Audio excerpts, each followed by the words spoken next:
Hello everyone, welcome back. मैं हूं राघवेंद्र और हम फिर से मिल रहे हैं हमारे नए वीडियो लेक्चर पे। ये एक वो सीरीज है जो हम लोग ने शुरू की थी क्वेश्चन आंसर सीरीज से। अब ये वन शॉट लेक्चर सीरीज पे आ गई है। राइट, ये वन शॉट लेक्चर सीरीज हम लोग ने अब तक 3 चैप्टर्स कंप्लीट कर लिए हैं। अब ये हमारा चौथा चैप्टर है जो कि बहुत ही इंपॉर्टेंट चैप्टर है, ट्रांसपोर्ट इन इंडिया, जो कि आईसीएससी क्लास 10th के लिए इंपॉर्टेंट है। ठीक है, और हम लोग यहाँ पे क्या कर रहे हैं, हम लोग कैसे तैयारी कर रहे हैं 100 की, इसके ऊपर बात कर रहे हैं, है ना। तो आई होप आप लोग की प्रिपरेशन एकदम फुल फ्लेजेड में चल रही होगी, क्योंकि आपको भी पता है और हमें भी पता है कि आपके बोर्ड्स प्री बोर्ड्स सब एकदम सर पे आ चुके हैं। ठीक है, तो अब हम लोग ने 3 चैप्टर्स कर लिए हैं, ये चौथा चैप्टर है जो कि ट्रांसपोर्ट इन इंडिया है। चलिए शुरू करते हैं, फिर आगे बात होती रहेगी। ठीक है, चलिए ट्रांसपोर्ट इन इंडिया की बात करें तो ये क्या है ये अब सोचिए बेसिक, अगर हम लोग ने देखा होगा, आप लोग ने देखा होगा बेसिक में हम लोग ने जब क्वेश्चन आंसर सीरीज की थी ट्रांसपोर्ट के ऊपर, तो उसमें मैंने आपको थोड़ा बेसिक बताया था कि आखिर भाई ट्रांसपोर्ट क्यों जरूरी है ना। तो आप खुद समझिए कि अगर ट्रांसपोर्ट ना हो, ठीक है, अगर ट्रांसपोर्ट ना हो तो कैसे ये देश, जब ये पूरी दुनिया चल रही होगी, नहीं चलेगी। आप एक जगह बैठे हो, ठीक है, ट्रांसपोर्ट का मतलब क्या है, ट्रांसपोर्ट का सिंपल मतलब समझिए, आपको, मुझे या एनिमल को या किसी भी गुड्स या किसी भी गुड्स को बोले या किसी सामान को एक जगह से दूसरी जगह पहुंचाना, ये ट्रांसपोर्ट, यही मेन मकसद है ट्रांसपोर्टेशन का। ठीक है, और अगर ट्रांसपोर्ट नहीं होगा तो ये देश कैसे चलेगा। इंडिया जो हम बोलते हैं, India is the fastest growing economy in the world, India इतनी तेजी से आगे बढ़ रहा है, तो उसका रीजन क्या है, उसका एक बहुत ही इंपॉर्टेंट रीजन क्या है, इंडिया का ट्रांसपोर्ट सिस्टम अच्छा हो रहा है ना। और आप देखोगे दुनिया में जितने कंट्रीज टॉप पे हैं उनका ट्रांसपोर्ट सिस्टम बहुत अच्छा है। ठीक है, अब वो चाहे वाटरवेज हो चाहे एयरवेज हो। आपको पता है कि इंडिया के ऊपर पहले किसने राज किया, आपको पता है ब्रिटिशर्स ने राज किया। ठीक है, ब्रिटिशर्स क्यों इतने पावरफुल थे, आपको ही पता ब्रिटिशर्स क्यों इतने पावरफुल थे, क्योंकि उनके पास बहुत ही अच्छा नेवी सिस्टम था। नेवी सिस्टम मतलब एक और तरीका क्या, मोड ऑफ ट्रांसपोर्ट। मतलब आप समझ रहे हो ना, जिसके पास ये मोड ऑफ ट्रांसपोर्ट स्ट्रांग होगा वो कहीं ना कहीं आगे बढ़ रहा होगा, है ना। तो वहीं से ये, इसलिए ये इंपॉर्टेंट चैप्टर है। नहीं तो आपको क्या, आपको सिंपल बता दीजिए ये भाई ये गाड़ियां हैं, ये आपको एक जगह से दूसरी जगह ले जा रही, बात खत्म हो गई, गाड़ियों का काम खत्म। बट आखिर क्यों ये ट्रांसपोर्ट जरूरी हो गया है आपके और हमारे देश के लिए और पूरे दुनिया के लिए। ठीक है, आप इस जगह पे बैठे हो, आप मान लीजिए किसी सिटी के कॉर्नर पे हो, बट आपका मान लीजिए या किसी का भी एक सीरियस इंजरी हो जाती है, एक्सीडेंट हो जाता है, और दूसरे कॉर्नर पे कोई डॉक्टर है जो स्पेशलिस्ट है। अगर आपके सिटी में या आपके प्लेस पे ट्रांसपोर्ट सिस्टम अच्छा नहीं है तो आपको वहां पे ले जाने में बहुत समय लग सकता है, और वो कि आपके लिए क्या हो सकता है, वो उस पेशेंट के लिए भी खराब हो सकता है। राइट, तो ये ट्रांसपोर्ट सिस्टम वैसे भी बहुत इंपॉर्टेंट है, समझ गए। तो आज हम लोग शुरू करते हैं। चलिए पहले देखते हैं सिलेबस में क्या है। सिलेबस में है, अब देखिए सिलेबस में तो इतना छोटा सा लिख के दे दिया इन्होंने कि भाई इंपॉर्टेंस एंड मोड्स। ठीक, ये आपका सिलेबस, क्या आपको ये देखना है कि रोडवेज, रेलवेज, एयरवेज, वाटरवेज, 4 आपके मोड है।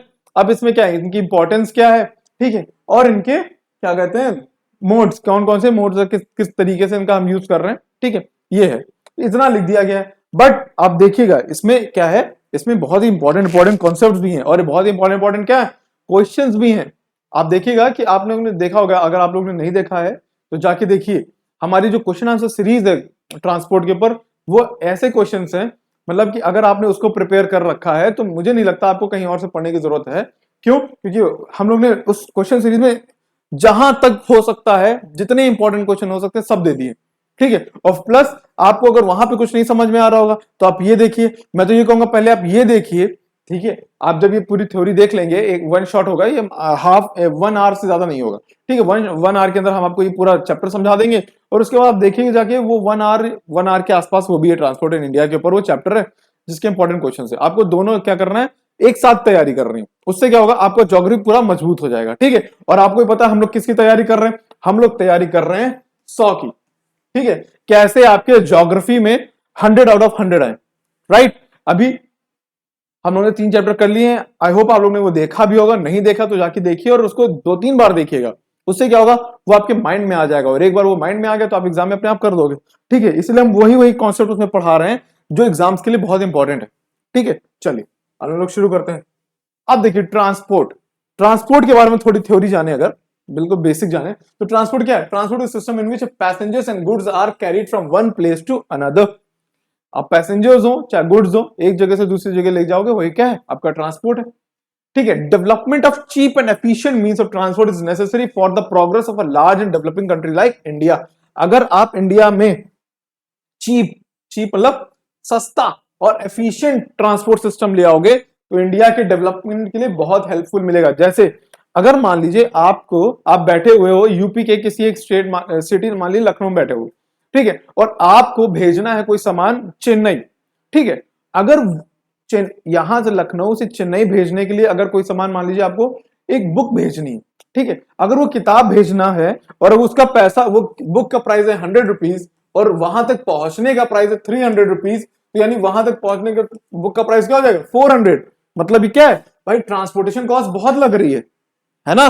तो अगर हमको इंडिया को डेवलप करना है तो हमको इस ट्रांसपोर्टेशन कॉस्ट को क्या करना पड़ेगा, कम करना पड़ेगा, और इतना करना पड़ेगा कि ये हो आराम से 30 रुपीज हो और ट्रांसपोर्टेशन के पास क्या हो, बाद में इसका प्राइस 130 के आसपास हो या 150 के आसपास हो, जो भी मार्जिन वार्जिन हो, समझ रहे आप। तो ये होता है कि अगर आप चीप ट्रांसपोर्टेशन लाओगे, और जब देखिए जब 400 रुपीज की होगी कोई सामान तो हो सकता है, और वही सामान अगर सस्ता आपका ट्रांसपोर्ट सिस्टम होगा तो उसका प्राइस कम हो जाएगा। तो लोग किसको प्रेफर करेंगे, लोग प्रेफर करेंगे इसको कि भाई थोड़ा सस्ता होता, ठीक है, तो ये ले लेते, है ना। तो ये क्या है, अगर वो ले लेते तो वो पैसा क्या हो जाता, वो पैसा इकोनॉमी में चलने लगता और देश आगे बढ़ने लगता। मतलब एक एग्जांपल दे रहा हूं, ठीक है, ऐसे हर चीज के ऊपर वर्क करता है।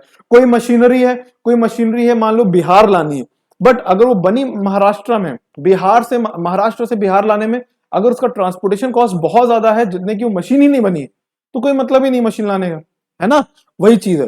तो इसलिए बोला जाता है कि भाई आपको क्या होना चाहिए, चीप डेवलपमेंट होना चाहिए किसका, ट्रांसपोर्टेशन का, ताकि आप सस्ते से सस्ते में आप ट्रांसपोर्ट करवा सको। ठीक है, दूसरा क्या है, transport routes are the basic economic arteries. Arteries क्या होती हैं, आप लोग बायो में पढ़ते होंगे ना, वो जो नसें होती है ना, आर्टरीज, वेन्स। तो कैसे, यही वो आर्टरीज हैं जो क्या कर रही हैं, and hence the amount of traffic moving in the country is a measure of its progress. मतलब क्या है, अगर आप जितने ट्रांसपोर्ट के तरीके देखोगे, अगर जैसे आपकी बॉडी में आर्टरीज बहुत इंपॉर्टेंट है, आर्टरीज क्या फ्लो करवा रही है, ब्लड फ्लो करवा रही है, और उसी से आपकी पूरी बॉडी चल रही है, राइट। उसी तरीके से जैसे ये ट्रांसपोर्ट सिस्टम क्या है, हमारी इकोनॉमी के लिए आर्टरी की तरह काम करता है। आर्टरी की तरह क्या, ये हमारी बॉडी, हमारी इकोनॉमी में क्या कर रहा है, ब्लड पंप कर रहा है, मतलब आगे पुश कर रहा है कि कैसे हमारी इकोनॉमी आगे बढ़ेगी। इसीलिए कहा जाता है कि जितना ज्यादा आपका ट्रैफिक मूविंग होगा उतना ही मेजर कर सकते हो कि वो कंट्री कितना प्रोग्रेस है। अब भाई लोग बाहर निकल रहे हैं, रोड पे आ रहे हैं, काम कर रहे हैं, यानी देश प्रोग्रेस कर रहा है। अगर लोग रोड पे ही नहीं आ रहे हैं, काम ही करने नहीं जा रहे, तो क्या मतलब, देश प्रोग्रेस नहीं कर रहा है। ये भी एक तरीके का सिंबल है ना, कि लोग भाई रोड पे गए। अब भाई फालतू तो रोड पे कोई 10 गाड़ियां लेके नहीं खड़ा हो जाएगा, कोई ना कोई काम कर रहा होगा, राइट। तो वही चीज है, ठीक है। India is a vast country with a long distance from Kashmir to Kanyakumari, south Kandla, west Kohima in the east. ठीक है, आपको पता है कि इंडिया में, अभी आप पढ़ोगे आगे, north south east west corridor जो है हमारा, ठीक है। तो इंडिया में क्या है, बहुत बड़ी कंट्री, और आपको पता होगा इंडिया में बहुत सारी रोड्स हैं, है ना। ठीक है, अभी आगे वो भी पढ़ेंगे। India has a great diversity in economic, social, cultural, and ethnic structure. Hence, a well-knit transport system is essential to bring about unity in the diversity. अब देखिए, आपको ही पता है कि जैसे अगर आप दिल्ली में रह रहे हो, ठीक है, दिल्ली का कल्चर, और अगर आप रह रहे हो हिमाचल में, ठीक है, और आप रह रहे हो यूपी में, आप रह रहे हो हरियाणा, मतलब आप समझ रहे हो कि जैसे एक ये दिल्ली है, कलर चेंज करते हैं, मान लीजिए,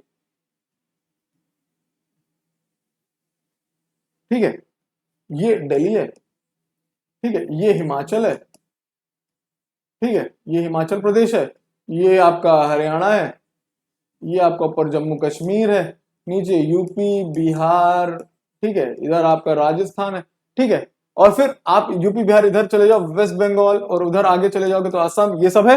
तो देखिए, अगर रोड सिस्टम अच्छा होगा, यहां से दिल्ली से ऐसी रोड होगी जो पूरा कनेक्ट कर रही होगी असम को दिल्ली से, तो आप देखोगे कि लोग जो हैं वो असम से ट्रेवल कर रहे होंगे दिल्ली तक। तो इससे खाली लोग ट्रेवल नहीं करते हैं, लोग के साथ कल्चर भी ट्रेवल होता है, लोगों की डाइवर्सिटी भी ट्रेवल होती है। देखिए, आप यहां दिल्ली में बैठ के नॉर्थ ईस्ट का खाना खा रहे हो, क्यों खा रहे हो, क्योंकि भाई लोग आए, ट्रेवल किए, ट्रांसपोर्टेशन हुआ, उनके साथ वो अपने साथ खाना भी लेके आए, ठीक है। तो एक तरीके से क्या, आप नॉर्थ इंडिया में दिल्ली में बैठ के आप कैसे साउथ इंडियन डोसा खा रहे हो। उसका रीजन क्या है, एक टाइम पे ऐसा हुआ था कि ट्रांसपोर्टेशन के थ्रू लोग आए और वो साउथ से लेके आए डोसा बनाना, ठीक है, वहां से आया। तो ये क्या है, एक तरीके से ट्रांसपोर्ट ने क्या किया, कल्चर को भी एक तरीके से ट्रेवल करवाया एक जगह। तो यही चीज है, और इससे क्या होता है, हमारे देश की यूनिटी बढ़ती है ना। अब हम बैठे हुए हैं और हम खा रहे हैं बैठ के साउथ इंडियन खाना, साउथ इंडियंस खा रहे हैं नॉर्थ इंडिया का खाना, तो एक तरीके से क्या है, वो यूनिटी है ना, यही तो है हमारी डाइवर्सिटी। तो समझिए, अब ये है आपका क्या, ट्रांसपोर्ट। अब इंपॉर्टेंस की बात करें तो transportation is the basic infrastructure and it's develop. एक सेकेंड, एक सेकेंड।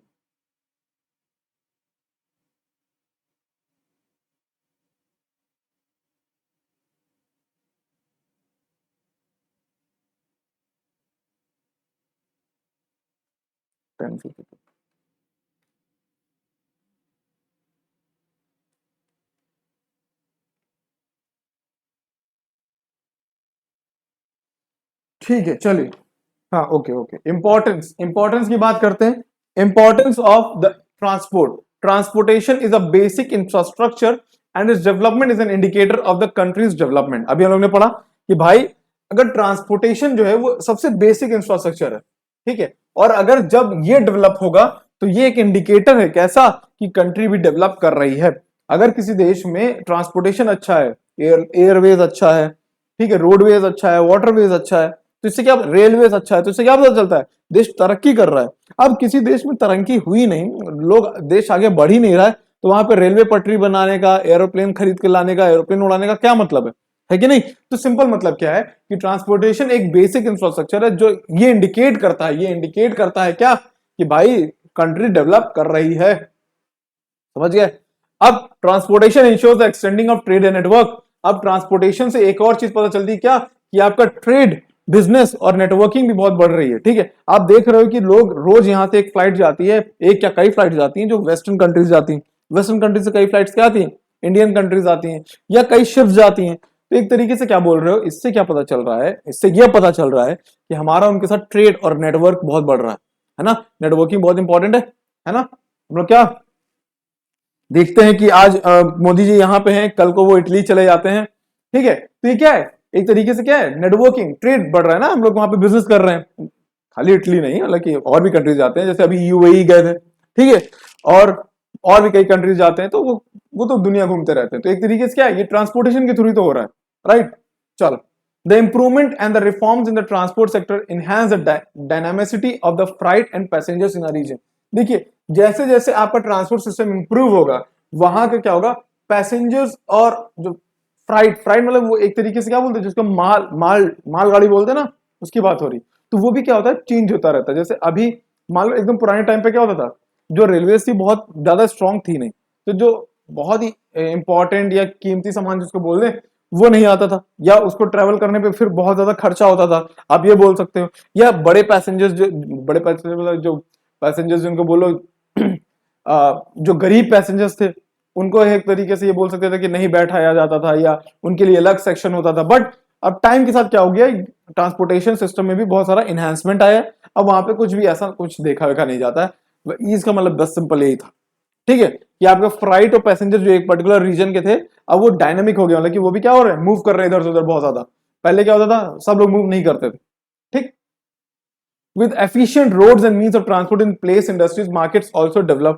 अब देखिए, जहां पे भी आप रोड देखोगे, उसके पास देखोगे इंडस्ट्रीज भी लग रही हैं, मार्केट भी लग रही है, और आप देखोगे कि वहां पे लोग बहुत ज्यादा ट्रैवल करना शुरू कर देते हैं। देखिए, इसीलिए गवर्नमेंट क्या करती है, गवर्नमेंट फोकस करती है कि जितनी ज्यादा से हो सके ज्यादा रोड्स बनाई जाए। क्यों, कि जहां पे भी रोड जाएगी, आप देखोगे वहां पे कोई ना कोई अपनी शॉप या अपना मार्केट वार्केट बनाना शुरू कर देता है। इसलिए रोड क्या होती है, रोड एक सिंबल है। रोड एक क्या है, एक सिंबल है क्या, कि जहां से रोड जाएगी वहां पे डेवलपमेंट अपने आप शुरू हो जाएगा, ठीक है। चलिए, इकोनॉमिक ग्रोथ गेट्स बूस्ट। जैसे ही आपका ये ट्रांसपोर्ट सिस्टम अच्छा होगा, वैसे आपकी इकोनॉमी क्या करने लगेगी, बूस्ट करने लगेगी, आगे बढ़ना शुरू कर देगी, ठीक है। अब it increases job opportunities. Common sense है भाई, जब आपकी इकोनॉमी बढ़ रही है तो नौकरी बढ़ेगी। And decreases the regional imbalances. Regional imbalance का मतलब क्या होता है, देखिए, रीजनल इम्बैलेंस का मतलब क्या होता है, जैसे कि आप अगर नॉर्थ इंडिया में रह रहे हो, यूपी बिहार में रह रहे हो, तो आप देखोगे कि लोग जॉब करने कहीं और जा रहे होते हैं, ठीक है, तो इससे क्या होता है, एक पर्टिकुलर रीजन में कोई जॉब नहीं है और एक जगह पे बहुत जॉब है, कहां, जैसे गुजरात हो गया, महाराष्ट्र हो गया, तो क्या रीजनल इंबैलेंस क्रिएट करता है कि लोग, यहाँ के लोग वहां काम करने जा रहे हैं, यहाँ पे कोई काम ही नहीं है, तो जब यहाँ पे भी डेवलपमेंट हो जाएगा तो वो लोग वहां नहीं जाएंगे, वो यहीं आ जाएंगे, तो रीजनल इम्बैलेंस जो था वो बैलेंस हो जाएगा। समझ गए, ये है इसका मतलब। Good transportation facilities in rural areas enhance the quality of life of the people as they can easily access to health and medical facilities. अब देखिए, अगर ट्रांसपोर्ट सिस्टम आपके शहर के साथ साथ गांव में भी अच्छा हो जाएगा तो क्या होगा, वहां के लोगों की जो वे ऑफ लिविंग है वो भी इंक्रीज हो जाएगी। देखिए, जैसे आप किसी गांव में रह रहे हो,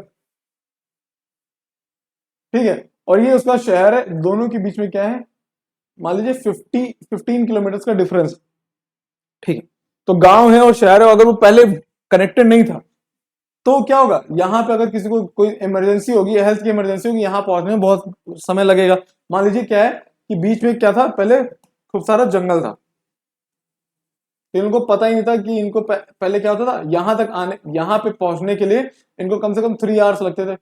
फिर क्या हुआ, एकदम से एक नई गवर्नमेंट की योजना आई और उसने क्या किया, यहां से एक हाईवे बना दिया, ये हाईवे जो ट्रेवल कर रहा था, इससे क्या हो गया, अब ये जो लोग थे जो 3 किलोमीटर घूम के जाते थे, मतलब 15 किलोमीटर तो है ही है, 3 किलोमीटर और ऐड कर दो मतलब 18 किलोमीटर घूम के जाते थे, अब डायरेक्ट डायरेक्ट क्या होंगे, अपने हाईवे से कनेक्ट हो जाएंगे। तो एक तरीके से क्या है, हाईवे अगर कोई विलेज में भी होगा, अगर विलेज कनेक्ट हो गई उस हाईवे से तो विलेज अपने आप डेवलप हो जाएगी। अब यहाँ पे जो बच्चे रह रहे होंगे वो शहर के स्कूल भी आ सकते हैं पढ़ने, ठीक है, यहाँ के जो लोग बीमार होंगे वो शहर के हॉस्पिटल भी आ सकते हैं, ठीक है।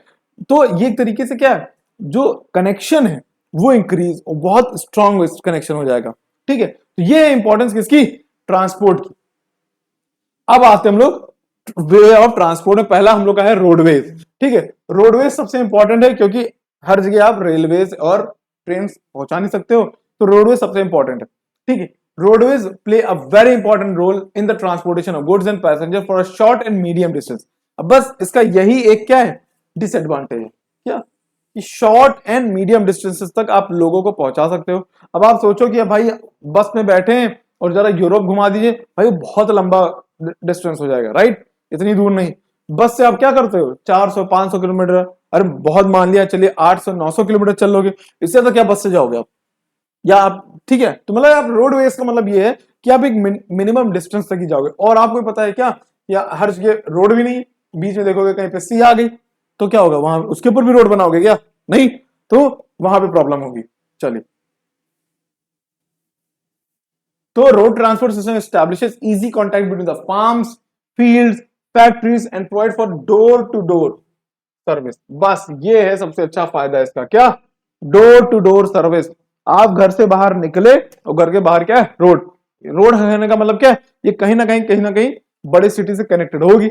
यानी कि क्या कह रहे हो कि रोड ने क्या किया है, आपको door to door service provide कर दी है, ठीक है। आपको और सब वे ऑफ ट्रांसपोर्ट के लिए क्या करना पड़ेगा, जाना पड़ेगा, रेलवे चाहिए तो रेलवे स्टेशन जाना पड़ेगा, हवाई जहाज चाहिए तो एयरपोर्ट जाना पड़ेगा, शिप चाहिए तो पोर्ट जाना पड़ेगा। मगर भाई साहब हमारे रोडवेज क्या है, कहीं नहीं, आपको घर के बाहर आना है और आपके घर के बाहर ही बस आके आपको लेके चली जाएगी। ये क्या है, सबसे यूनिक फायदा है किसका, रोडवेज का। अब बात करें इंडिया में टाइप ऑफ रोड की, ठीक है, कई टाइप्स ऑफ रोड है, मगर 4 जो इंपॉर्टेंट है वो क्या है, national highways, state highways, district roads और रूरल और विलेज रोड। अब देखिए नाम से पता चल रहा है, ठीक है, कि कैसे रोड्स होने वाली हैं या कैसे हाईवेज होने वाले हैं, ठीक है। चलिए हम लोग किस पे आते हैं, नेशनल हाईवेज। अब नाम से पता चल रहा है क्या, ये क्या है, ये नेशनल हाईवेज है, ठीक है। अब नेशनल हाईवेज क्या है, इसके इंपॉर्टेंट क्वेश्चन हम लोग ने क्या किया, डिस्कस कर रखा है, ठीक है। कहां पे, हमारे वो क्वेश्चन आंसर सीरीज में आप देखेंगे तो आपको पता चलेगा कि क्या है, कि जितने भी क्वेश्चन बन सकते हैं वो हम लोग ने बना के दिए हैं आप लोगों को, ठीक है। आपको बस कुछ नहीं करना, आपको रिवाइज करना है। और हाँ, इसका अगर आपको चाहिए होगा क्या, कि अगर आपको इसकी पीडीएफ चाहिए होगी तो आपको कहीं नहीं जाना है, आपको सिर्फ अभी आपको इसके कमेंट सेक्शन में क्या मिल जाएगा, आपको डिस्क्रिप्शन में मिल जाएगा एक लिंक, जिसके थ्रू आप क्या कर सकते हो, आईसीएससी कनेक्ट ऐप डाउनलोड कर सकते हो। उस डाउनलोड ऐप में जाओगे आपको सारी पीडीएफ मिल जाएंगी, ठीक है, डिट्टो एकदम फ्री ऑफ कॉस्ट। चलिए, national highways in India are the network of trunk roads owned by the ministry of road and transport, मतलब कि एक सेंट्रल गवर्नमेंट कंट्रोल करे, मिनिस्ट्री ऑफ रोड मतलब गवर्नमेंट ऑफ इंडिया, ठीक है।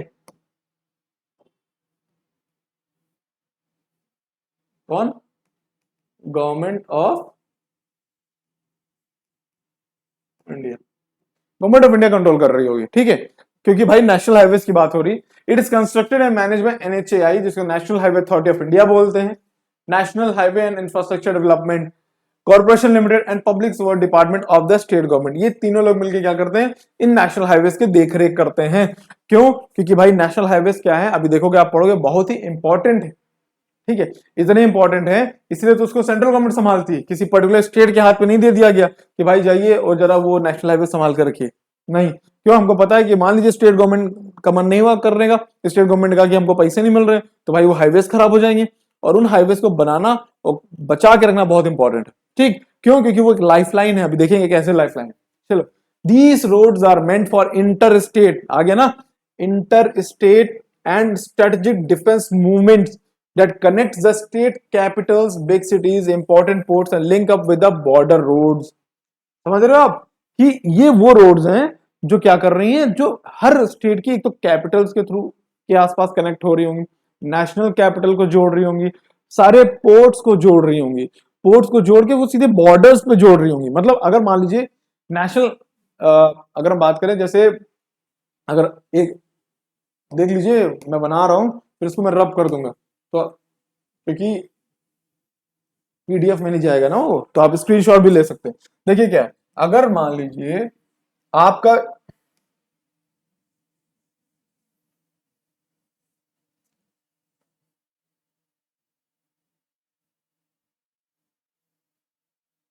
ये है रफ डायग्राम,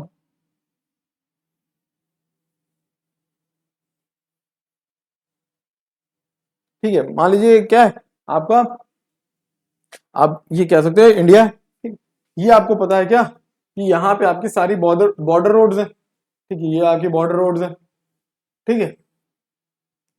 नेशनल हाईवेज क्या करते हैं, नेशनल हाईवेज पहले तो कैपिटल सिटीज को कनेक्ट करेंगे, ठीक है, और हर स्टेट की कैपिटल को जोड़ेंगे, जहां जहां जिसकी जिसकी कैपिटल्स होंगी वो आपस में क्या होंगी, कनेक्टेड होंगी एक तरीके से इसमें। प्लस ये क्या करेंगे, जितने पोर्ट्स हैं वो सभी क्या होंगे, इससे कहीं ना कहीं कनेक्टेड होंगे। क्यों? मान लीजिए आपको कोई चीज है जो बहुत ही भारी, मान लीजिए बहुत भारी भारी भारी टैंक्स आ रहे हैं, यूएस से आ रहे हैं, ठीक है, और उसको कहाँ लेके जाना है, हिमाचल प्रदेश लेके आना है, ठीक है, तो बहुत भारी है, तो पहले तो वो शिप से आएंगे, शिप से आएंगे तो यहाँ मुंबई में उतर जाएंगे, ठीक है, वहां पे आप पढ़ोगे अभी जवाहरलाल नेहरू पोर्ट है, पोर्ट से क्या होगा, उसके बाद ये यहां से कनेक्टेड है वाया क्या कहते हैं, ट्रेन वाया रोड, ये यहां से कनेक्टेड दिल्ली होते हुए हिमाचल पहुंच जाएंगे, ठीक, उत्तराखंड सॉरी हिमाचल पहुंच जाएंगे। तो एक तरीके से क्या है कि अगर ये नेशनल हाईवेज क्या है, एक तरीके से बॉर्डर रोड्स को भी क्या कर रही है, कनेक्ट कर रही है, और ये बहुत ही इंपॉर्टेंट रोड्स हैं, इसलिए इसको कौन संभाल रहा है, इसीलिए इसको संभालने के लिए सेंट्रल गवर्नमेंट बैठी हुई है। समझ गए आप लोग? देख लीजिए, आप एक बार स्क्रीनशॉट लेना हो वो ले लीजिए, नहीं तो फिर मैं रब कर दूं, ठीक है, चलिए।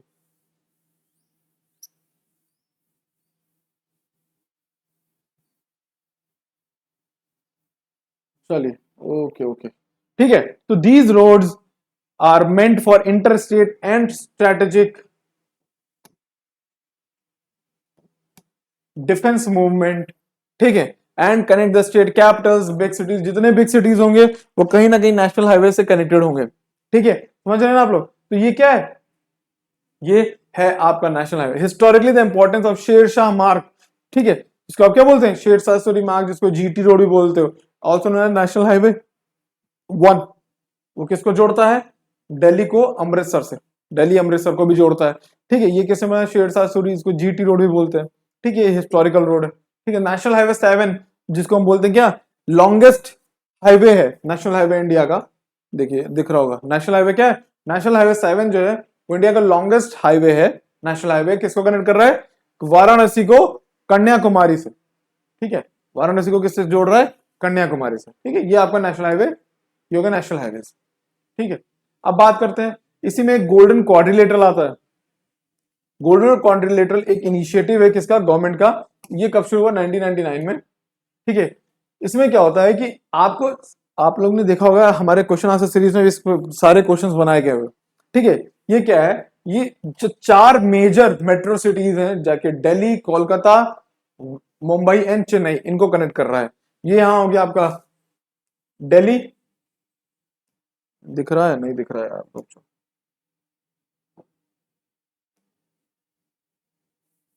ठीक है, ये आपका क्या है, दिल्ली है। ठीक है, ये आपका कोलकाता है, और ये आपका क्या है, मुंबई है,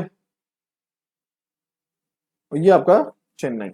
ठीक है, ये चार मेजर सिटीज हैं जिनको ये कनेक्ट कर रहा है। मगर आप देखिए कि भाई ये खाली चार मेजर सिटीज को नहीं कनेक्ट कर रहे हैं। ठीक है, बीच में ये सारे सिटीज जो हैं वो भी कनेक्टेड हैं। तो एक तरीके से खाली ये चार सिटीज एक दूसरे के पास नहीं आ गई हैं, ये चार सिटीज के साथ साथ बीच के जो एरियाज हैं वो भी साथ में आ गए हैं। मतलब आप समझ रहे हो कि एक तरीके से आप चेन्नई में अगर हो तो आप इस वाया यहां से आप दिल्ली भी आ सकते हो। आप अगर आप बीच में भी कहीं पे हो, यहाँ पे कोई स्टेट प्लेस है मैसूर है, मैसूर से भी अगर आपको मुंबई आना है तो आप इसी रास्ते से क्या कर सकते हो, आ सकते हो। तो एक तरीके से क्या है, ये वो कॉरिडोर है जो कि चार मेजर सिटीज को जोड़ रहा है। कौन कौन से, दिल्ली, कोलकाता, मुंबई एंड चेन्नई। ठीक है, इसी को क्वाड्रिलेटरल बोलते हैं। समझ गए? चलिए अब स्टेट हाईवेज की बात करते हैं। These are constructed and maintained by state governments and join the state capitals with the district headquarters and other important towns। ये क्या करता है, स्टेट के अंदर स्टेट की कैपिटल को बाकी जितने डिस्ट्रिक्ट हैं उनके जो हेडक्वार्टर्स हैं उनसे कनेक्ट करता है या जोड़ता है। ठीक है, ताकि अगर स्टेट में कभी भी ट्रेवल करना हो तो आपको क्या हो, ये ना हो कि रोड भाई खराब है तो आप स्टेट की कैपिटल आने में आपको ज्यादा समय ना लगे। एक तरीके से क्या है, ये स्टेट हाईवेज होते हैं। These roads constitute 3.5% of total roads of India। ठीक है, although construction maintenance state highways is the responsibility of the state government। ठीक है, महाराष्ट्र जो है सबसे ज्यादा लेंथ है क्या स्टेट हाईवेज की उसके पास। ठीक है, सबसे ज्यादा स्टेट हाईवेज कहाँ है, महाराष्ट्र में है। समझ गए आप लोग? तो ये हो गया आपका स्टेट हाईवेज। चलिए अब आते हैं डिस्ट्रिक्ट रोड्स और विलेज रोड। देखिए नाम से पता चल रहा है डिस्ट्रिक्ट रोड्स मतलब जो डिस्ट्रिक्ट्स में होंगे, विलेज रोड जो गांव में होंगे। बस वही मैं कह रहा था ना, कल आपको एक उसी लेक्चर में आपको बताया था कि भाई नाम से ज्योग्राफी और इकोनॉमी ऐसे सब्जेक्ट्स हैं जिसमें जो नाम होगा उसकी क्वालिटी या सॉरी उसकी डेफिनेशन एकदम वैसी ही होगी। ठीक है, चलिए district roads. These road join the district headquarters with other places of the districts. मतलब ये क्या होता है, एक पर्टिकुलर डिस्ट्रिक्ट, जैसे आप बाराबंकी डिस्ट्रिक्ट में हो तो उस बाराबंकी डिस्ट्रिक्ट में सारी रोड क्या होंगी, उनको डिस्ट्रिक्ट रोड बोल लेंगे। वो डिस्ट्रिक्ट के हेडक्वार्टर को, जहां पे उसका हेड ऑफिस है डिस्ट्रिक्ट का, उससे उस पूरे डिस्ट्रिक्ट की हर जगह को जोड़ती। समझ गए? तो ये हो गया आपका डिस्ट्रिक्ट रोड्स। इनको कौन मेंटेन करता है, ये जिला परिषद मेंटेन करता है, और महाराष्ट्र इसमें भी टॉप पे। ठीक है, महाराष्ट्र में ही सबसे ज्यादा क्या है, डिस्ट्रिक्ट रोड्स है। अब आता है सबसे इंपॉर्टेंट रोड, जिसको सब लोग क्या सोचते हैं, बहुत ही हल्की रोड, जिसका कोई मतलब नहीं, मगर वो इंडिया के डेवलपमेंट के लिए सबसे इंपॉर्टेंट रोड है, और वो है आपकी विलेज रोड। ठीक है भाई, बहुत इंपॉर्टेंट है। इसलिए नहीं कि भाई मैं बोल रहा हूं क्योंकि भाई इसके बारे में कोई बोलता नहीं, इसलिए इंपॉर्टेंट है कि ये क्या है, ये एकदम बेस है। आप कहीं पे भी जाओगे, विलेजेस से ही तो पूरा कंट्री चल रहा है। कंट्री अगर एग्रेरियन मतलब कि अगर बोलते हैं इंडिया आज वीट बहुत प्रोड्यूस कर रहा है, तो भाई प्रोड्यूस कहां से कर रहा है, विलेजेस से ही तो कर रहा है। अगर विलेज में सही से प्रोडक्शन नहीं होगा, अगर प्रोडक्शन हो गया और सही से ट्रांसपोर्ट नहीं हुआ तो इंडिया प्रोडक्शन में पीछे हो जाएगा, है कि नहीं? पहुंच ही नहीं पाया वो वहां गोडाउन तक, बिका ही नहीं और खराब हो गया वहां पे, है ना? इसलिए विलेज रोड बहुत इंपॉर्टेंट है। आप रोज के रोज सब्जियां खाते हो भाई, अगर गांव से सब्जी आपकी मंडी पे नहीं आएगी तो आप सब्जियां कैसे खाओगे, है ना? आप फल खा रहे हो, हर दूसरे तीसरे दिन फल क्या होता है, विलेजेस से कट के आते हैं मार्केट में, तब आपके पास आते हैं। तो अगर ये सब नहीं होगा, अगर विलेज रोड नहीं होगी तो ये आएंगे कैसे आपके पास? इसलिए इंडिया की सबसे बेसिक है विलेज रोड। ठीक है, देखिए these are mainly responsibility of the village panchayat. आप लोग ने पढ़ा होगा third level of government, 3 tiers of government होती है, आप लोग ने ठीक है पॉलिटी में पढ़ा होगा। ठीक है, फिर and connect the villages with the neighbouring towns and cities. ये विलेज रोड क्या करती हैं, विलेजेस को आसपास के टाउन्स और सिटीज से जोड़ती हैं। These are generally dusty tracks and becomes, अब देखिए एक ये जो सिंबल है डस्टी ट्रैक्स, इसी को तो बदलना है कि भाई जब बोलते हैं गांव की रोड पे जा रहे हैं तो वहां पे आपको धूल मिट्टी मिलेगी, बस इसी को बदलना है। ठीक है, क्यों? क्योंकि भाई ये डस्टी ट्रैक की जगह जब ऑल वेदर रोड होगी तो अपना गांव और आगे तेज बढ़ेगा। ठीक है, देखिए dusty tracks and become muddy and unserviceable during rainy season. बस इस पॉइंट को आपको ये समझना है कि आपको आगे बढ़ के यही बदलना है। ठीक है, कैसे आप ये डस्टी रोड्स जो कि बारिश होते ही मडी हो जाती है, एकदम बारिश आई और लेके चली गई पूरी रोड को ही, या पूरी रोड में कीचड़ बन गया, दलदल बन गया, ये चीज नहीं होनी चाहिए। क्यों? क्योंकि इससे खाली गांव नहीं रुकता है, इससे और क्या रुकता है, गांव से आने वाला सामान आपके शहरों में, गांव से आने वाले लोग जो आपके शहरों में, ठीक है। तो गांव से अब मिल्क है, अमूल कैसे काम करता है, अमूल ऐसे ही तो काम करता है। अमूल गांव गांव से, कोऑपरेटिव सोसाइटी भी पढ़ाएंगे क्या है, तो एग्रीकल्चर में। तो कोऑपरेटिव क्या है, कोऑपरेटिव यही तो है कि सब लोग मिलके अपना गाय वाला दूध देंगे, गाय भैंस का दूध देते हैं, फिर अमूल क्या करती है, उसको अपने प्लांट में लेके आके उसको बेचती है, उसको वो जो भी उसको करती है वो, ठीक है, बाकी फर्दर प्रोसेस। बट क्या है, वो कहीं ना कहीं गांव से कनेक्टेड है, उसी तरीके से सब कोई गांव से कनेक्टेड है। और अगर ये रोड्स अच्छी नहीं होंगी तो वो कनेक्शन टूट जाएगा, समझ गए, इसलिए ये इंपॉर्टेंट है। अब इसको बदलने के लिए एक नई योजना आई थी जिसको गवर्नमेंट ने शुरू की थी, जिसको बोलते हैं प्रधानमंत्री ग्राम सड़क योजना। ठीक है, याद रखिए गोल्डन क्वाड्रिलेटरल कब आया, 1999। उसी के बाद उनको समझ में आ गया कि भाई ग्राम सड़क योजना, गांव की योजना जो है, गांव में सड़क होना बहुत इंपॉर्टेंट है। एक साल बाद नई योजना आ गई, ये 2000, अरे यार ये गलत लिखा, 2002 में, ठीक है, प्रधानमंत्री ग्राम सड़क योजना लॉन्च हुई थी।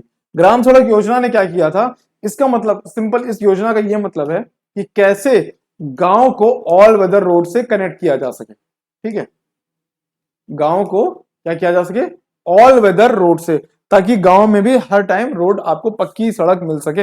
ये क्या है, ग्राम सड़क योजना। चलिए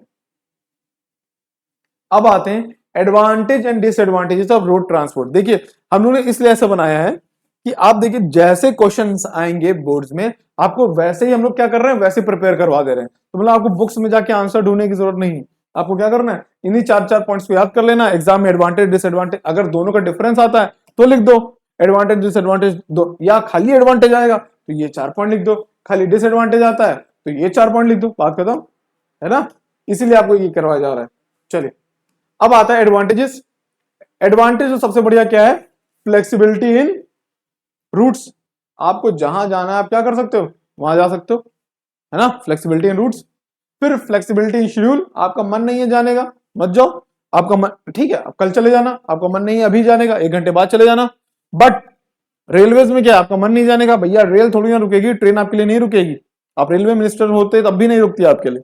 तो वही चीज है, ये क्या मतलब है कि वहां पे फ्लेक्सिबिलिटी नहीं है शेड्यूल का। फिर क्या है, रोड ट्रांसपोर्ट फास्ट है, आप जल्दी पहुंच सकते हो।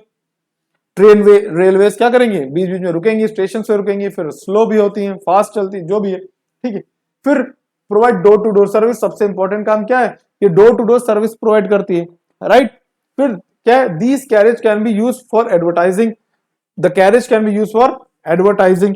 अब देखिए आप इसमें एडवर्टाइजमेंट भी कर सकते हो। अरे रोड में तो आप सब कुछ देख रहे हो ना, रोड के किनारे आपको देखते हो क्या होता है, होर्डिंग्स लगे होते हैं कि नहीं, तो आपका एडवर्टाइजमेंट भी हो जाता है। तो एक ये भी एडवांटेज है एक तरीके से, है ना। हम लोग क्या कर रहे हैं, एक तरीके से रोडवेज का और यूज कर रहे हैं।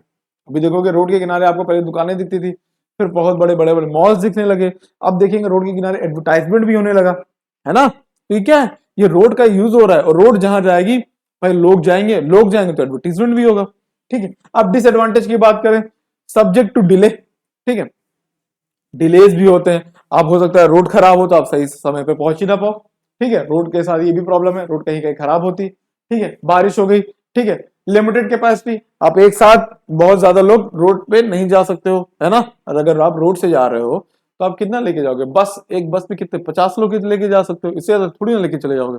अब ऐसा तो नहीं है कि हवाई जहाज ट्रेन को रोड पे चलाने लगे कह दो 2000 लोग लेके जा रहे हैं, ऐसा नहीं है ना। आपको फिर लिमिटेड कैपेसिटी है, not suitable for long distance transport. भाई लॉन्ग डिस्टेंस ट्रांसपोर्ट कितना कर लोगे, 2000 किलोमीटर, उससे ज्यादा थोड़ी ना कर पाओगे, ठीक है, तो वो दिक्कत है। फिर क्या है, वेस्ट ऑफ रिसोर्सेस, एक और चीज है वेस्ट ऑफ रिसोर्सेस। आपको ही पता है कि जो आपका रोड ट्रांसपोर्ट है किससे चल रहा है, फॉसिल फ्यूल से चल रहा है, तो आपके रिसोर्सेज भी वेस्ट होंगे, ठीक है। फिर क्या है, हायर एक्सीडेंट, आपको पता है इंडिया में सबसे ज्यादा मौतें किससे होती हैं, रोड एक्सीडेंट से होती हैं। क्यों, आपको ही पता है क्या प्रॉब्लम है, भाई आप पी के चलाएंगे, ठीक है, भैया सही से नहीं चलाएंगे, भैया ट्रैफिक रूल्स नहीं फॉलो करेंगे, तो जब ऐसा करोगे तो आपके रोड एक्सीडेंट्स तो होने ही होने। ठीक है, इंडिया में सबसे ज्यादा रोड एक्सीडेंट्स होते हैं। ठीक है, फिर आता है इन्वायरमेंटल प्रॉब्लम। अगर आपको कहीं पे भी हाईवेज बनाने हैं तो आपको वहां की पहली बात तो आपको जंगल काटने पड़ेंगे, और अगर जंगल नहीं है तो आपकी वहां की किसी ना किसी फील्ड को तोड़ना पड़ेगा। मान लीजिए कोई एग्रीकल्चर फील्ड थी और इसके ऊपर से अब क्या कह रहे हैं, अब हाईवे जाएगा, तो वो क्या होगा, पूरी एग्रीकल्चर जो अच्छी फील्ड थी जहां पे अच्छा उपज होता था, गेहूं होता था, सरसों होता था, शुगर केन होता था, अब वहां पे क्या हो गई, रोड बन गई। तो एक तरीके से क्या हो रहा है, वो भी हमारे लिए एक प्रॉब्लम है, डिसएडवांटेज। समझ गए आप लोग? तो ये आपका रोड ट्रांसपोर्ट एक तरीके से खत्म हो गया।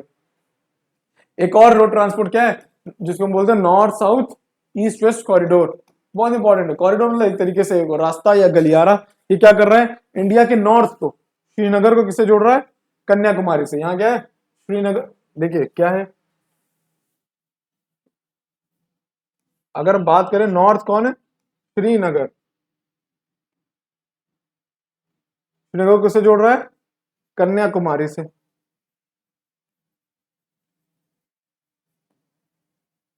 और वेस्ट को किससे जोड़ रहा है, ईस्ट से। वेस्ट में कहा, पोरबंदर। पोरबंदर कहाँ है, गुजरात में। ठीक है, वो किससे जोड़ रहा है, सिलचर। सिलचर कहाँ है, असम में। ठीक है, और पोरबंदर कहाँ है, गुजरात में।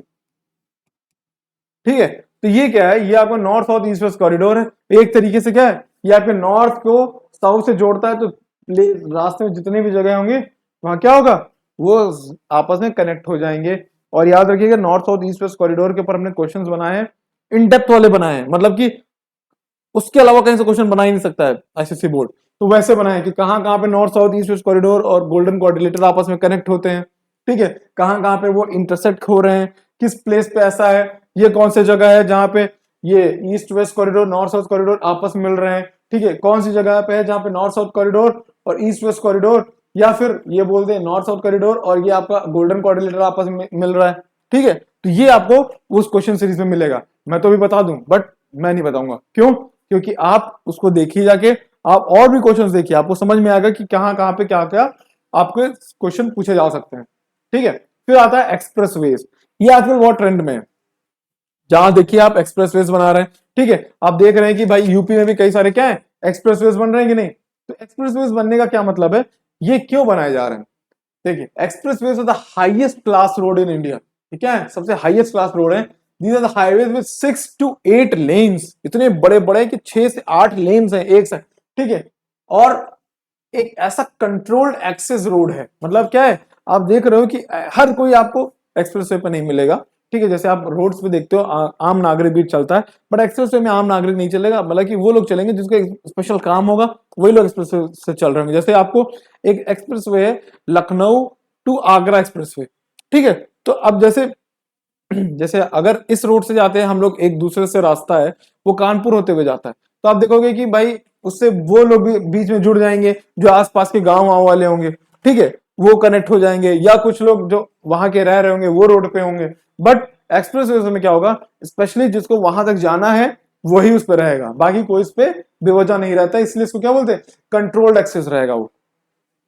ठीक है, basically expressways are a high quality consisting of modern features like ramps, grade separations, lane dividers, elevated section, मतलब इसमें सब कुछ मिलेगा आपको। ये सब क्या है, रैम्प वैम्प जो होती है ना, जो रोड से बनी होती है, ग्रेड सेपरेशन होता है कि आपको इसी लेन पे चलना है, उस लेन पे नहीं चलना है। ठीक है, या आपकी ओवरटेकिंग लेन कहाँ पे है, आपकी स्पीड क्या होनी चाहिए, ये सब है, मतलब ये हाईटेक हाईवेज होते हैं।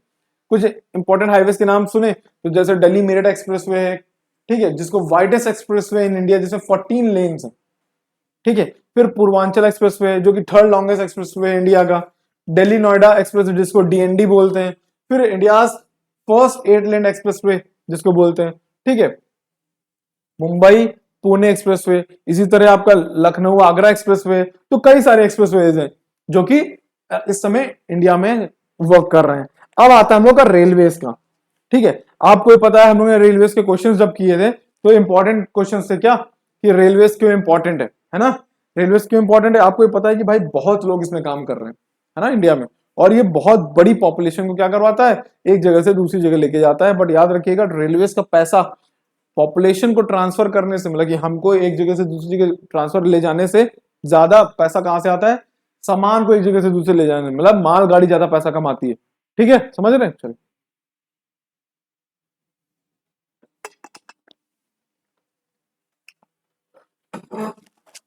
ठीक है। Indian railway system is the main artery of the countries inland transport. देखिए, फिर आर्टरी का नाम आ गया। इंडियन रेलवे जो है, इंडियन रेलवे आर्टरी है किसके लिए? इनलैंड, देश के अंदर किसी चीज को, किसी लोगों को ट्रांसफर करना है, ट्रैवल करना है, ट्रांसपोर्ट करना है, तो उसके लिए क्या है? इंडियन रेलवे सबसे best. Railways virtually form the life line of the country, catering it's needs for a large scale movement. क्या होता है सबसे इंपॉर्टेंट? क्या है?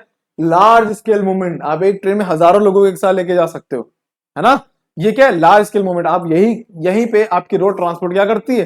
पीछे हो जाती है। क्यों? रोड ट्रांसपोर्ट में आप बहुत ज्यादा 100 लोगों को एक साथ लेके जा सकते हो। ट्रक में कितना भरोगे, बस में कितना भरोगे? एक बस को डबल टेकर, ट्रिपल टेकर कर दोगे क्या? नहीं कर पाओगे। ठीक है, तो वही चीज है। बोथ फ्राइट्स एंड पैसेंजर्स, वही मालगाड़ी और पैसेंजर सबको, thereby contributing to the economic growth and also promoting national integration. मतलब समझ रहे हो, ये एक तो इकोनॉमिक ग्रोथ प्रोवाइड कर रही है और प्लस प्रमोटिंग नेशनल इंटीग्रेशन। अब आप अगर यूपी में किसी स्टेट पे बैठे हो, किसी सिटी में बैठे हो और आपको उड़ीसा के किसी पर्टिकुलर सिटी में जाना है, तो आप रेलवे से कनेक्ट हो गए। रेलवे, क्योंकि आपको पता है वहां रेलवे जाती हैं, तो उससे क्या हो गया? आप कनेक्ट हो गए। तो नेशनल इंटीग्रेशन बहुत इंपॉर्टेंट है। इससे क्या हो रहा है? पूरा देश एक हो रहा होता है। आप देखते हो कि साउथ से कोई ट्रेन चल के आती है और वो जम्मू जाती है, समझ रहे हो कि नहीं? तो क्या हो रहा है? देश को जोड़ रहे हो कि नहीं? एक तरीके से आप साउथ को नॉर्थ से जोड़ रहे हो, फिर आप पोरबंदर से आप असम को जोड़ रहे हो, तो आप क्या कर रहे हो? ईस्ट वेस्ट जोड़ रहे हो। ठीक है, तो एक तरीके से क्या होता है? नेशनल इंटीग्रेशन, नेशनल यूनिटी आती है कि हम सब एक हैं भाई, हम सबकी ट्रेनें एक हैं, हम सब एक हैं। ठीक है, आप ऐसा नहीं कि आप नॉर्थ इंडिया के हो तो आपके लिए अलग ट्रेन होगी, साउथ इंडिया के लिए आपके लिए अलग ट्रेन होगी। हम सबके लिए एक ही ट्रेन है और हम सबको एक ही ट्रेन लेके जाके छोड़ के आएगी। समझ रहे हो? ये क्या है? National integration. Indian the first railway open, आपको ही पता है कि पब्लिक ट्रैफिक 1853 में, कब? मुंबई थाने। किसने? लॉर्ड डलहौजी ने। पढ़ा होगा आप लोगों ने हिस्ट्री में, लॉर्ड डलहौजी की वजह से हुआ था। At present India the second largest railway network in Asia and fourth largest network in the world after USA, Russia and China. ठीक है, अब देखोगे एशिया में क्या है? एशिया में इंडिया सेकंड लार्जेस्ट है। ठीक है, चल, but India tops the world's leading countries with regards passengers per kilometre carried.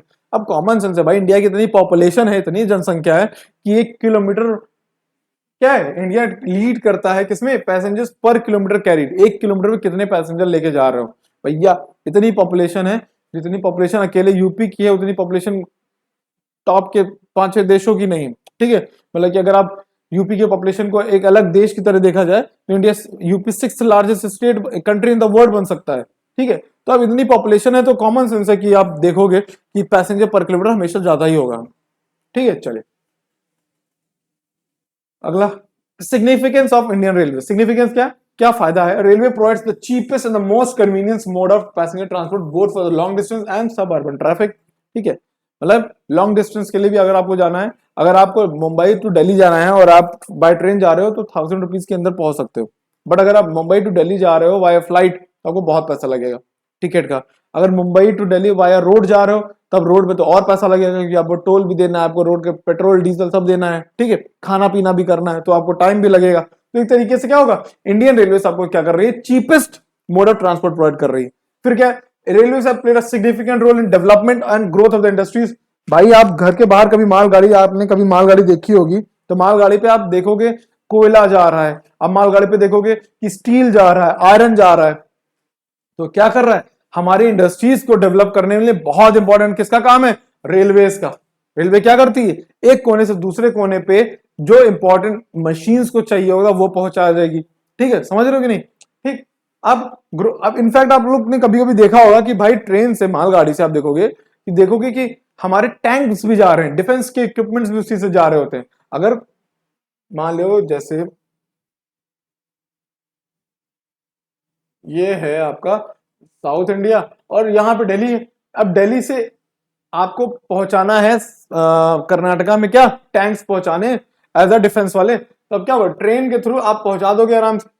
आप रोड रोड से टैंक तो लेके आओगे नहीं, क्यों? क्योंकि रोड भाई सेफ्टी की बात हो गई, फिर बहुत तेल चला जाएगा, बहुत पैसा, बहुत टाइम चला जाएगा। आपको जल्दी पहुंचना है और सस्ते में पहुंचना है तो आपको क्या करना पड़ेगा? आपको रेलवे का मदद लेना पड़ेगा।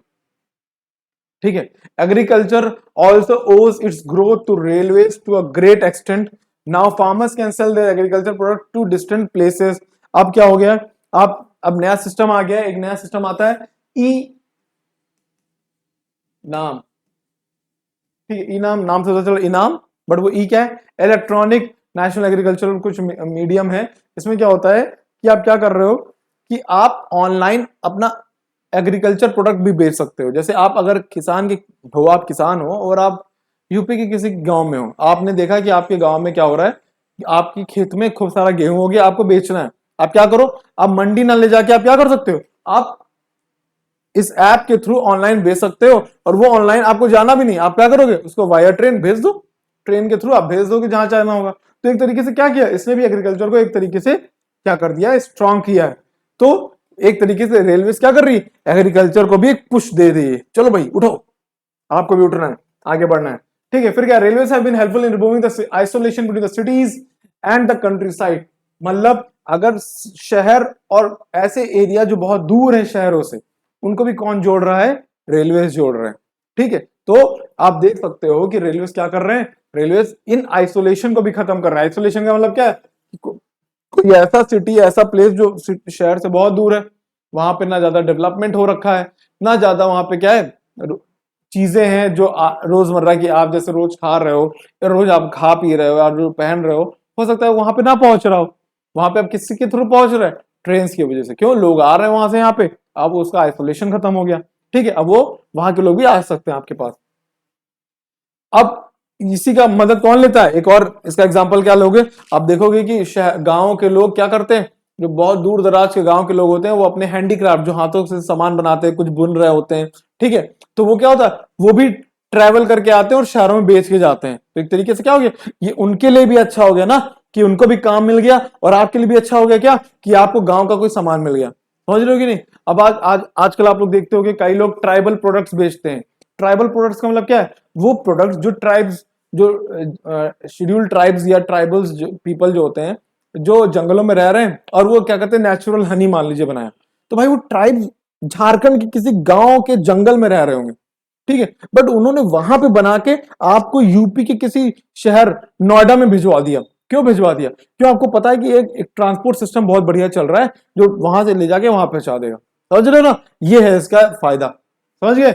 Railway also carry relief and rescue teams. अब मान लीजिए कहीं पे क्या हो गया, बाढ़ आ गई, मान लीजिए कहीं पे क्या हो गया, फ्लड आ गया, या फिर सुनामी आ गई, या फिर आप देखोगे साइक्लोन आ गया, तो वहां पे क्या करें, ट्रेन जाएंगी और वहां से रिलीफ, पहले सामान भी एक साथ बहुत देखिए, मान लीजिए किसी गांव में बाढ़ आ गई, अब आप उसको रोड के थ्रू अगर सामान लेके आओगे, तो कितना सामान लेके आओगे, 4 ट्रक 5 ट्रक, वो पहुंचने में समय लगेगा। बाढ़ आ गई भाई, गाड़ियां चल ही नहीं पाएंगी।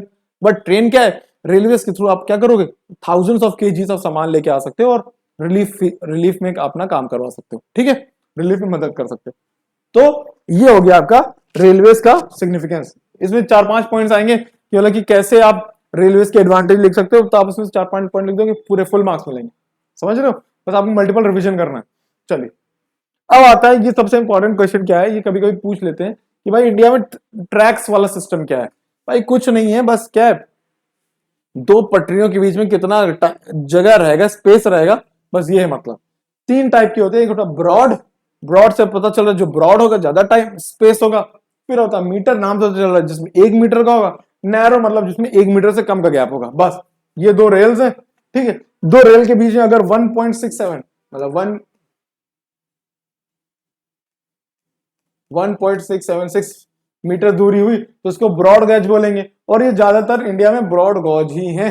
ठीक है, it connects major port with the interior and industrial centres, it is also called India gauge. क्यों, क्योंकि आपको पता है सबसे ज्यादा यही चल रहा है इस समय।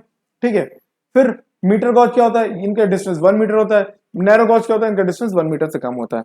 इसमें क्या होता है, सिंपल ये पूछ लेंगे कि 3 गॉजेस कौन से होते हैं, या 3 टाइप के ट्रैक्स कौन से हैं इंडिया में, आपको उनकी बस क्या बताना है कि कितनी कितनी डिफरेंसेस क्या है तीनों के डिस्टेंस के बीच में। ठीक है, चलिए ये हो गया। चलिए अब अगला, अब आता है एडवांटेज एंड डिसएडवांटेज की बात करें। एडवांटेज में suitable for heavy goods, heavy goods एक साथ जा सकते हैं। ठीक है, suitable for long distance, long distance भी जा सकते हो आप, जम्मू से कन्याकुमारी पहुंच सकते हो आराम से, बढ़िया है ना, 1-2 हफ्ते 3 हफ्ते 1 हफ्ते के अंदर, 1 हफ्ते के अंदर पहुंच जाओ। फिर cheap and regular means of transport, सस्ता है, रिलायबल एंड सेफ, आप भरोसा कर सकते हो। डिसएडवांटेज क्या है, बहुत इन्वेस्टमेंट चाहिए, बहुत पैसा चाहिए। ऐसा थोड़ी ना 100-200 रुपए में आप जाके ट्रेन ले आओगे, 1-2 करोड़ में ले आओगे, नहीं मिलेगी। ठीक है, ज्यादा पैसा चाहिए। Less flexibility of the means of transport. Less flexibility का मतलब क्या है कि आपको ही पता है कि भाई ट्रेन रेलवेज इतनी फ्लेक्सिबल नहीं है, आपके हिसाब से काम नहीं करेंगी, वो अपने हिसाब से काम करेंगे, राइट। फिर क्या है, एक्सपेंसिव रिपेयर एंड मेंटेनेंस, भाई उनको मेंटेन करना बहुत मुश्किल है, बहुत पैसा लगेगा। अनसुटेबल फॉर शॉर्ट डिस्टेंस, अब आपको ऐसा तो है नहीं कि भाई यहाँ पे बैठे हो, आपको अपने नानी का घर जाना जो कि यहाँ से 3 किलोमीटर दूर है, तो आप रेलवे का मतलब लोग अगर रोड से जा रहे हो, ठीक है, तो ये क्या शॉर्ट डिस्टेंस हो, तो उसमें भी आपका कोई काम नहीं आएगा रेलवे का। चलिए अब एयर ट्रांसपोर्ट की बात करते हैं। देखिए अब याद रखिएगा एग्जाम में क्या होगा, किसी ना किसी एक ट्रांसपोर्ट के ऊपर ये क्वेश्चन बनेगा कि मान एडवांटेज डिसएडवांटेज जरूर पूछते हैं, ठीक है। तो इसलिए मैंने क्या किया, एडवांटेज एडवांटेज का एक अलग से सेक्शन ही बना दिया इसी में, जैसे इसका बनाया वैसे आगे भी है, और रोडवेज का बनाया था, रेलवेज का भी, एयरपोर्ट का भी आएगा और वाटरवेज का भी आएगा, राइट। चलिए air transport is the fastest mode of transport which has reduced the distance and has led to the drastic shrinking of the world.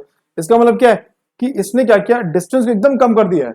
आपको कहीं पे भी पहुंचना है, आप क्या कर सकते हो, शिप से जाते थे भैया 2-3 महीने लग जाते, बट अब क्या कर रहे हो, एक दिन के अंदर आप पहुंच रहे हो कहीं पे भी। तो ये क्या कर रहा है, इसने पूरा पूरा डिस्टेंस को एकदम कम कर दिया है। ऐसा लग रहा है कि दुनिया क्या हो गई, सिकुड़ गई। पहले दुनिया बहुत बड़ी लगती थी, मगर जब से एयर ट्रांसपोर्ट आया है तब से क्या हो गया, ऐसा लगता है पास में तो है, एक ही दिन का तो काम है, पहुंच जाएंगे। समझ रहे हो, तो ये है काम।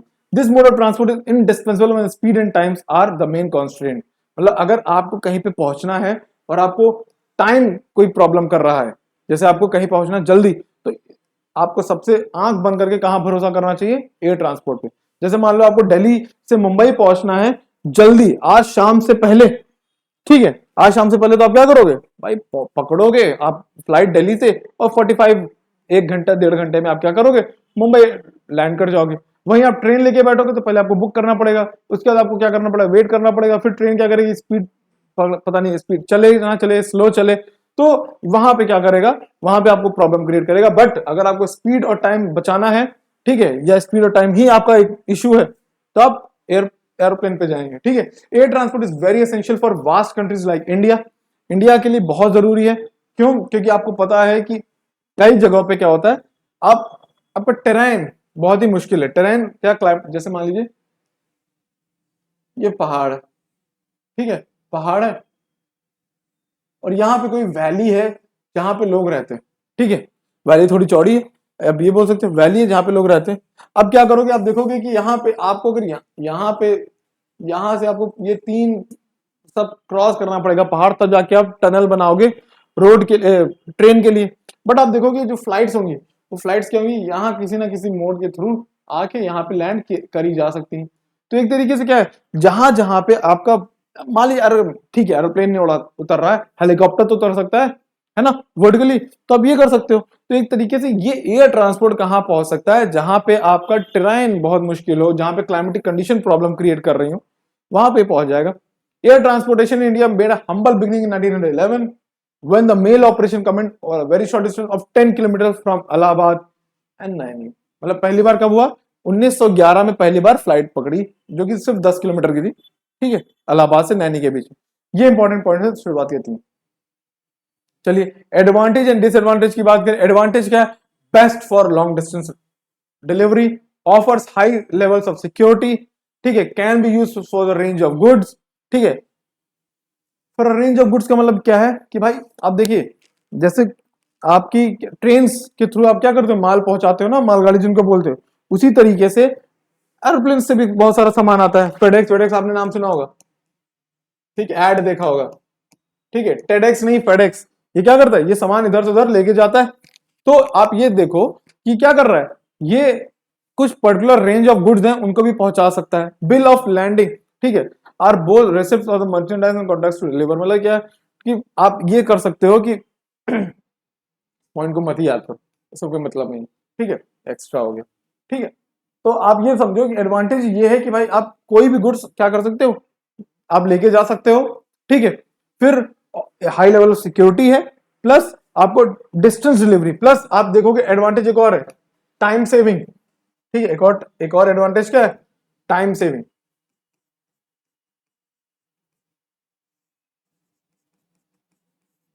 ठीक है, एक और एडवांटेज क्या है, टाइम सेविंग। तो 4 एडवांटेज हो गए। Disadvantage likely higher cost than other option, आपको भी पता महंगा पड़ता है, फिर क्या है, flights can be subject to delays और कैंसिलेशन, कभी कभी क्या होता है सब्जेक्ट डिले हो जाता है एटमॉस्फेयर की वजह से, ठीक है।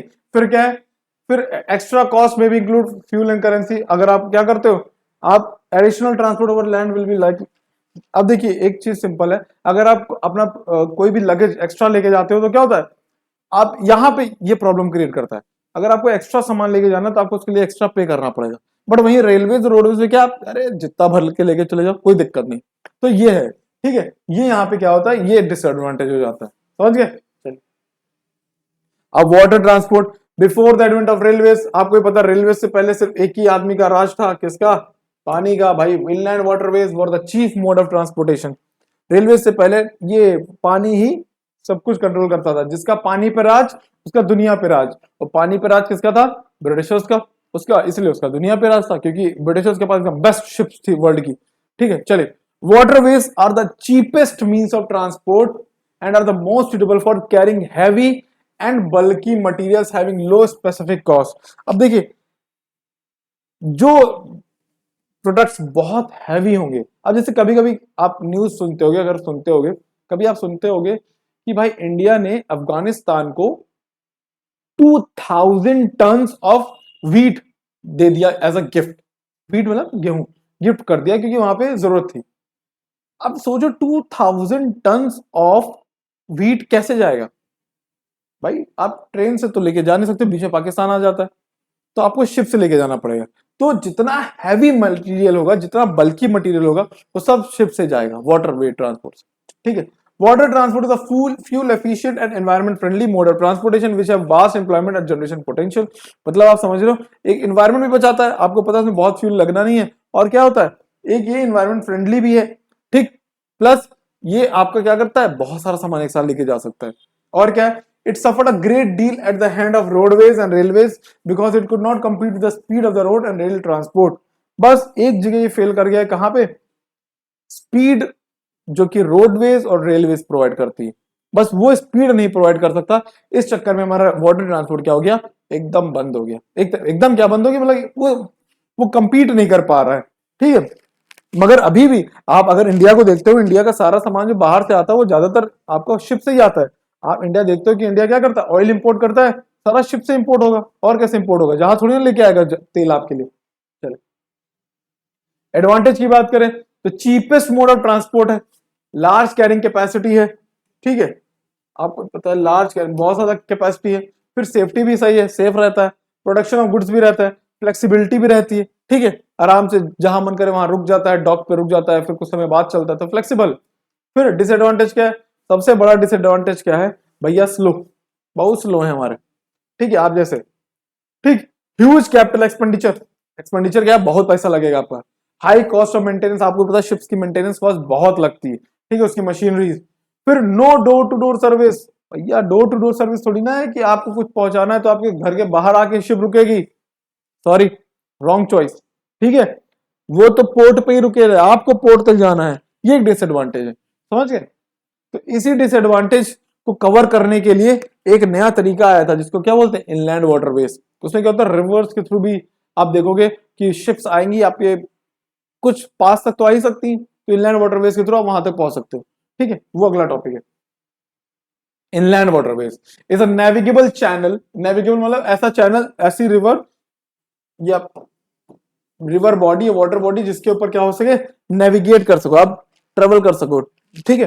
तो use to transport goods materials और other movable objects, inland waterways consist of rivers, lakes, canals and back waters, इन सब के ऊपर इनलैंड वाटरवेज चलता है, ठीक है। खाली ऐसा नहीं कि भाई रिवर होगी तभी इनलैंड वाटरवेज होगा, कैनाल में भी आप देखोगे कि इनलैंड वाटरवे हो सकता है, आपने सुना होगा स्वेज कैनाल का नाम सुना होगा, तो वो भी कैनाल है, ठीक है, रेड सी को मेडिटेरेनियन सी से कनेक्ट करता है, ठीक है, आप देखोगे वर्ल्ड मैप में देखना तो स्विस कैनाल भी एक है, तो वो सबसे बढ़िया एग्जांपल है किसका, इनलैंड वाटरवेज, ठीक है। Rivers and lakes are natural waterways whereas canals and back waters are artificial, मतलब ये आर्टिफिशियल क्योंकि कैनाल वेनाल क्या होता है हम लोग बनाते हैं, ये रिवर्स और लेक क्या है, ये नेचुरल वाटरवेज है।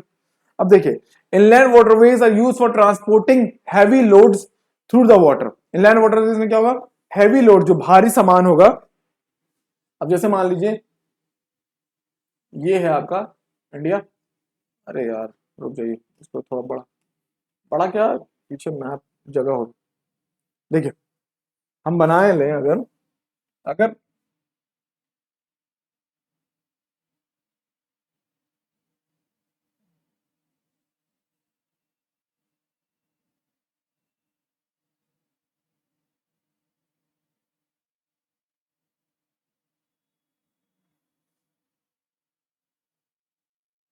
ठीक है, तो अगर हम देखें,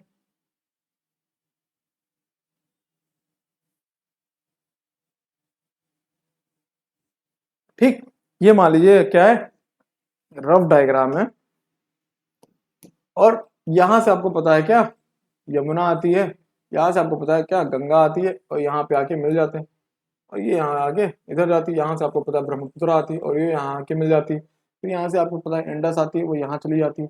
तो आप देख रहे हो कि क्या है, फिर यहाँ पे रिवर्स है कौन सी, नर्मदा, फिर यहाँ पे आपकी ताप्ती, फिर यहाँ पे कृष्ण, गोदावरी, कृष्णा, कावेरी, यहाँ पे महानदी। ये रिवर्स क्या है, ये रिवर्स एक तरीके से आपका इनलैंड चैनल, जैसे मान लो यहाँ पे दिल्ली, ठीक है, यहाँ पे क्या है, यहाँ क्या है, दिल्ली। दिल्ली की इंडस्ट्री में कोई एक हैवी प्रोडक्ट बनता है, ठीक है, हैवी प्रोडक्ट बनता है, अब उसको कहां पहुंचाना है, उसको वेस्ट बंगाल पहुंचाना है। कहां, वेस्ट बंगाल पहुंचाना है।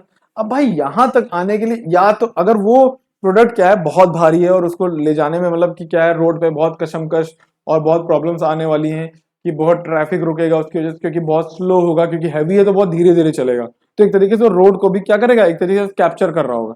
ठीक है, तो उससे बचने के लिए क्या होगा, आप रिवर के थ्रू क्या करोगे, रिवर के थ्रू, गंगा यमुना के थ्रू वेस्ट बंगाल आओगे।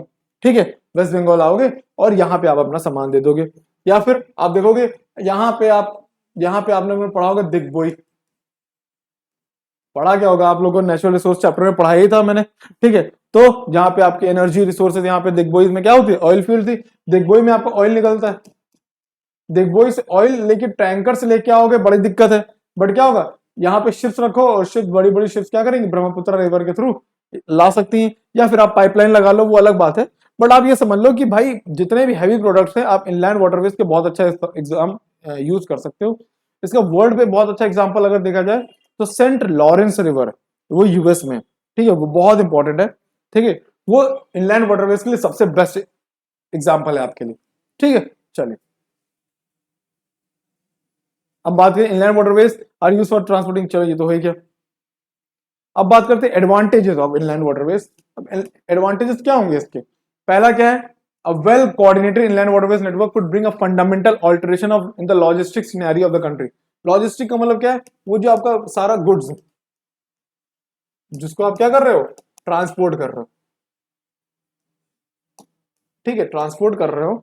तो अगर आप देखोगे इनलैंड वाटरवेज अगर आपकी कंट्री का अच्छा है, तो आप देखोगे कि जो गुड्स आपके लॉजिस्टिक इधर से जो ट्रेवल करवा रहे हो, वो बहुत ही एकदम बढ़िया हो जाएगा। क्यों, क्योंकि आपके पास एक और ऑप्शन हो गया कि कुछ सामान आपके पास रोड से जाएगा, कुछ सामान आपका इनलैंड वाटरवेज के थ्रू चला जाएगा।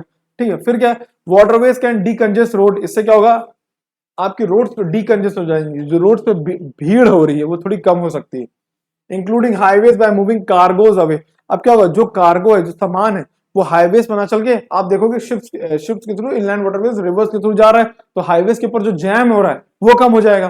ठीक है, waterways do not involve challenges associated with land acquisition, waterways में आपको कोई टेंशन नहीं, ना कहीं किसी की जमीन लेनी है, राइट, ना कहीं पे क्या करना है, ना कहीं पे किसी की जमीन लेनी है, कि आप पहले जमीन लें, किसी की फील्ड लें, कहीं पे पेड़ काटें, कुछ मतलब नहीं, बस रिवर्स है। रिवर्स में क्या करोगे आप, रिवर्स में आप बढ़िया अपना, अब आपकी शिप जा रही है और आपका सामान जा रहा है। ठीक है, waterways are cheaper mode of transportation, common से सबसे सस्ते मोड ऑफ ट्रांसपोर्ट है। ठीक है, चलिए ये एडवांटेजेस हो गए, एडवांटेजेस आते हैं लिखने के लिए, 4 पॉइंट लिख लेंगे हो जाए। अब देखिए इनलैंड वाटरवेज, ये तरीका है इनलैंड वाटरवेज का। ठीक है, इंडिया में कोशिश की जा रही है कि ऐसे किया जाए, जैसे यहाँ पे रिवर्स है, तो इन रिवर्स को आपस में क्या किया जाए, यहाँ पे कनेक्ट कर दिया जाए, फिर इन रिवर्स को आपस में कनेक्ट कर दिया जाए, फिर यहाँ की जो साउथ की रिवर्स है उनको आपस में कनेक्ट कर दिया जाए, और फिर इन सबको आपस में कनेक्ट कर दे, ताकि अगर आप केरला तमिलनाडु में भी फिर क्या कर सको, आप रिवर्स के थ्रू ट्रेवल कर सको कहीं पे भी। तो इसको बोलते हैं क्या, इनलैंड वाटरवेज, समझ गए, ये आगे चल के प्रोसेस होगा। ठीक है, चलिए अब बात करते हैं पोर्ट्स ऑफ इंडिया। पोर्ट्स का सिंपल काम क्या है? पोर्ट्स का वो जगह है जहां पे आपकी शिप आके रुकती हैं, अपना सामान उतारती हैं, ये सब पोर्ट का काम है। इंडिया में कुछ इंपॉर्टेंट पोर्ट्स कौन से हैं? जैसे यहाँ पे कांडला पोर्ट है गुजरात में, मुंबई में जवाहरलाल नेहरू पोर्ट है, जवाहरलाल नेहरू पोर्ट है, ठीक है, गोवा में पोर्ट है। फिर मैंगलोर का जो पोर्ट है वो आर्टिफिशियल है, पूछा जा सकता है कि विच पोर्ट इज आर्टिफिशियल, ठीक है। और या वेस्ट कोस्ट पे कौन सा पोर्ट है जो आर्टिफिशियल है? तो ईस्ट कोस्ट में तो कई सारे हैं, मगर वेस्ट कोस्ट पे क्या है? एक ही है, कौन सा? मैंगलोर। फिर इधर टूटीकोरिन है, चेन्नई हो गया, विशाखापट्टनम हो गया, ठीक है, तो हल्दिया हो गया। ये सारे क्या है? ये सारे पोर्ट्स ऑफ इंडिया, समझ गए? तो आपका वाटर वेज चैप्टर एक तरीके से, ट्रांसपोर्ट चैप्टर एक तरीके से आपका खत्म हो गया है ना। तो अब आपके कुछ चैप्टर्स और बचे, 4-5 चैप्टर्स और बचे इंपॉर्टेंट। उसके बाद क्या करेंगे हम लोग? मैप और टॉपो शीट करेंगे, और आपका ज्योग्राफी का सिलेबस एक तरीके से पूरी तरीके से कंप्लीट हो जाएगा। और आपको बस वही करना है जो हर बार हम वही कहते हैं, आपको ये पता है, बस आपको हमारे साथ लगना है। किसमें?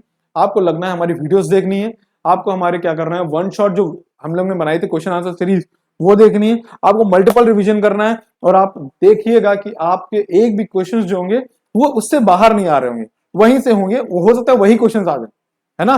तो आप एकदम एकदम बेहिचक होकर एकदम पढ़ाई करिए, क्योंकि आपको भी पता है बोर्ड्स और प्री बोर्ड्स आ ही गए हैं, है ना। आई शुरू ही हो गए होंगे, कई एग्जाम ना, दिसंबर आ गया, अब तो वो टाइम आ गया ना, सोने का टाइम नहीं है, अब उठने और जागने का टाइम है। क्यों? क्योंकि आपको पता है 100 लाना बहुत आसान है, और बोर्ड्स जो होते हैं वो लाइफ में बार बार तो आते नहीं, राइट, हर बार तो आता नहीं लाइफ में बोर्ड्स।